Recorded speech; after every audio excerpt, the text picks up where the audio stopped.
अस्सलाम वालेकुम, welcome to my channel food and food is 42।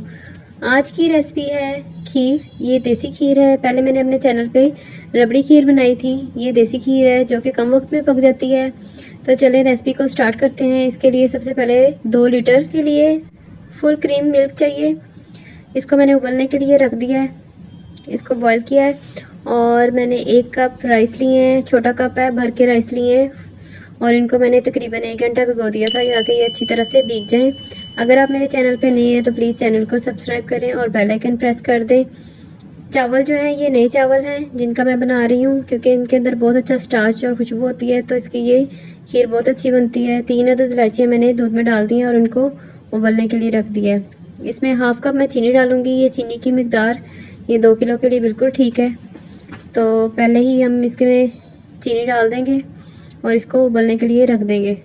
इसमें एक उबाला आने तक इसको पकने देंगे। जब ये दूध उबलना शुरू हो जाए तो इसके अंदर चावल ऐड कर देंगे। ये बहुत ही सिंपल और जल्दी तैयार होने वाली खीर है। दूसरी खीर को तो हमें बहुत ज़्यादा पकाना पड़ता है, ये इतनी ज़्यादा पकानी नहीं पड़ती। चावलों को इसके अंदर ऐड कर देंगे और इसको छोड़ देंगे तकरीबन 5 मिनट के लिए। 5 मिनट के अंदर ये जो चावल हैं इसमें फूल के तो काफ़ी हद तक पक चुके होंगे। ये देखें 5 मिनट हो चुके हैं और चावल जो है फूल गए हैं। नए चावलों का ये है कि इसके अंदर काफ़ी ज़्यादा स्टार्च होता है, कस्टर्ड की तरह से ये अपना स्टार्च छोड़ते हैं और जल्दी ये दूध थिक हो जाता है। अगर आपके पास ड्राई मिल्क या कंडेंस मिल्क है तो वो भी आप इसके अंदर ऐड कर सकते हैं, उसके इसका टेस्ट और ज़्यादा अच्छा आ जाएगा। और इसके अंदर ही पीस के थोड़े से बादाम डाल लें अगर आपको पसंद है, वरना ये ऐसे प्लेन खीर ही होती है।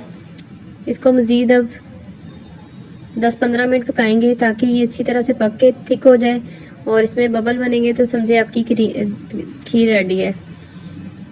ये देखें बहुत ही मज़ेदार लजीज खीर रेडी है।